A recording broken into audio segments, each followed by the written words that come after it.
All right, guys, we are going to end World War I. We are going to see the end to this war and get to a peace treaty. But before we do that, we got to finish up a few battles. So by 1915, starting off, this war had really grown to become a global conflict. The Ottoman Empire and Bulgaria, they're going to join the Central Powers, and Italy is going to join the Allies in 1915. So the Allies are going to come up with a plan to try and take over the Turks, the Ottoman Turks. And the plan is to attack the Dardanelles, which are islands off the coast of Turkey on the Gallipoli Peninsula, and to take over Constantinople, which will open up a supply line to get supplies to Russia and also open up a way to attack Austria through the Danube River. So the Allies put this plan into action, and they repeatedly attack this western part of the Gallipoli Peninsula, yet the Turks defend the region strong, and it becomes a stalemate, which we know just means two sides shooting at each other and kind of creating this no progress being made. And so the Allies evacuate by December, and they suffer 250,000 casualties at this campaign. And so the Gallipoli campaign is not successful. However, the Allies still want to crush the Ottomans. So the British, they're going to help these Arab nations in rebelling against these Turkish rulers. And you're going to have T.E. Lawrence, who is known as Lawrence of Arabia, and he is very instrumental. This is actually from the film Lawrence of Arabia, this picture. He's going to assist these Arab nations in rebelling against their Turkish rulers. Meanwhile, some of the colonies are going to be under attack. Now, these allies are going to go after colonies. So the Japanese, who have joined the Allies, they're going to overturn the German outposts in China, and England and France are going to start attacking Germany's African colonies. So the colonies, guys, all this imperialism that started this war, now the colonies are going to start getting involved. And the British and the French are going to recruit people from their colonies to get involved in the war. So this has truly turned into a world war and a global conflict. All right, so in 1917, the focus of the war is going to shift to the sea. Things are going to start to get even more intense on the oceans and the use of U-boats and submarines. And the Germans are going to establish a blockade around Great Britain. And the Germans, they are known for utilizing a method known as unrestricted submarine warfare. So 2 years prior, on May 7th, 1915, German U-boats are going to sink a British passenger ship, and it's called the Lusitania. You guys may have heard of the sinking of the Lusitania.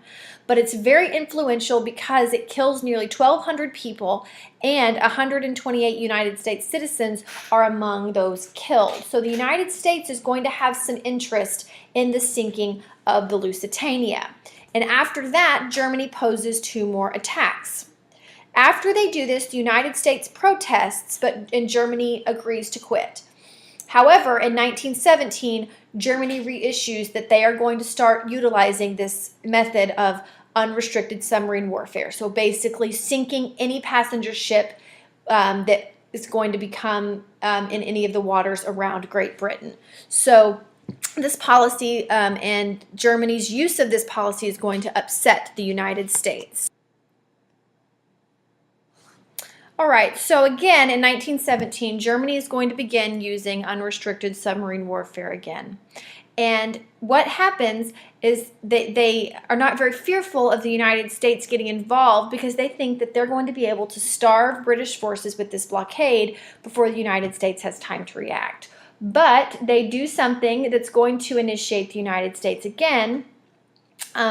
The British are able to intercept a telegram from German Foreign Secretary Arthur Zimmermann to Mexico. And that telegram basically says if Mexico will help out Germany to defeat the United States, then Germany will in turn help Mexico regain some of the land that was lost in the Mexican-American War.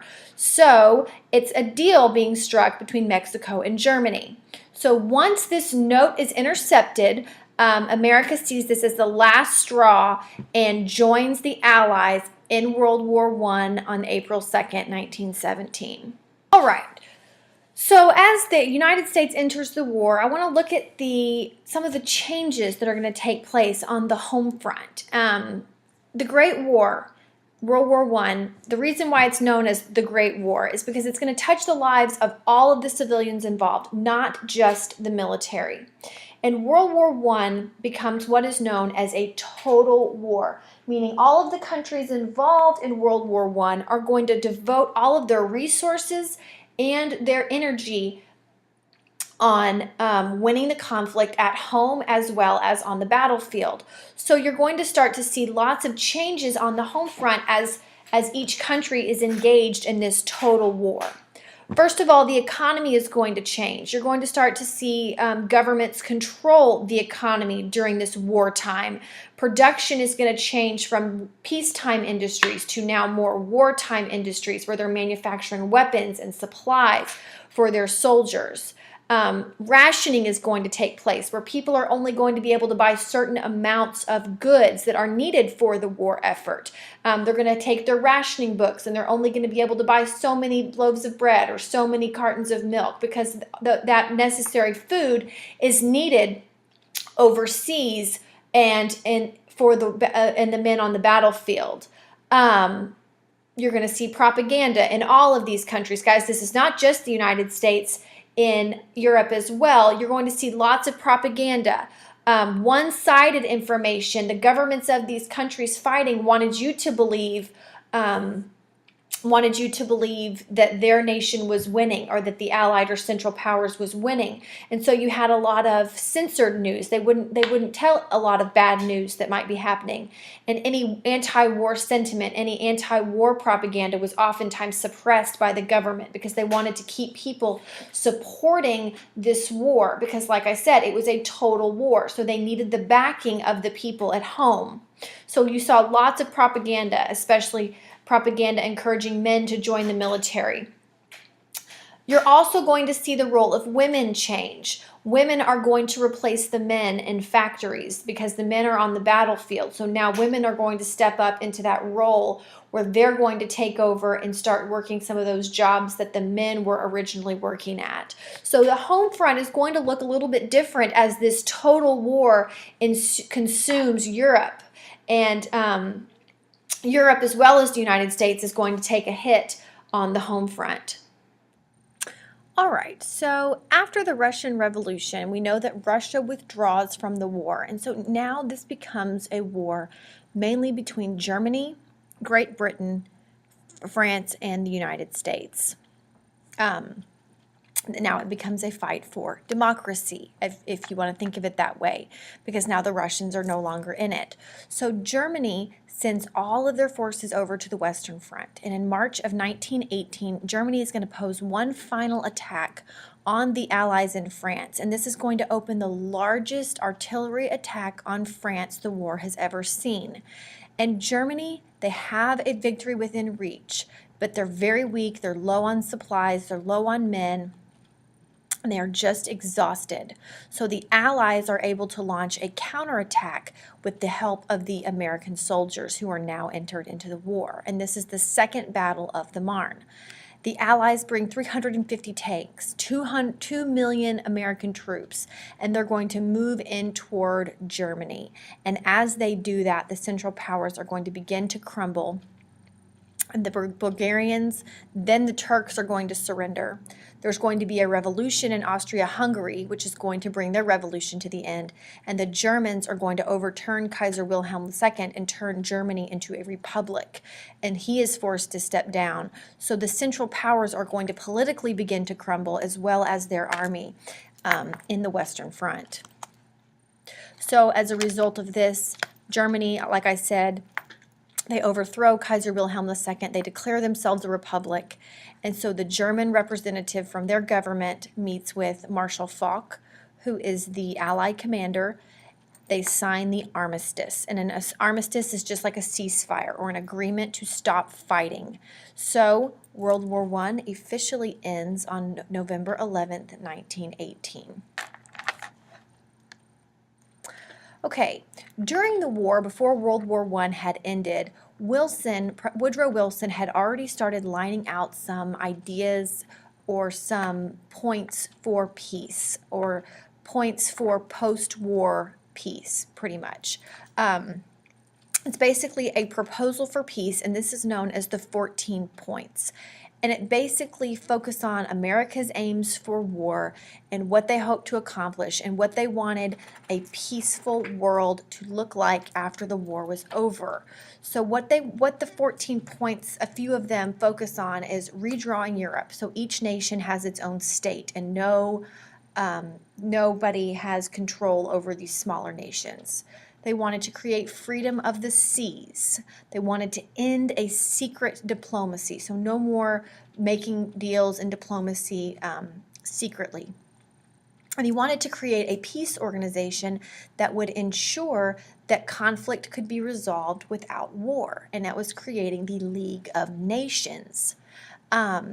The Germans, before they signed the armistice, believed that these 14 points are going to be the basis for a peace treaty. So that is why they agree to sign the armistice. But they actually do not become the basis for the peace treaty. The peace treaty is arranged after the war is over in 1919 in Paris at the Paris Peace Conference. And it's Woodrow Wilson, Georges Clemenceau, David Lloyd George from England. They meet to negotiate peace. And basically, they come up with the Treaty of Versailles. And the Treaty of Versailles is the treaty known to end World War I. But there are some significant components of this treaty that cause some problems later on down the line. First of all, Germany loses a lot of their territory. Austria-Hungary loses a lot of their territory.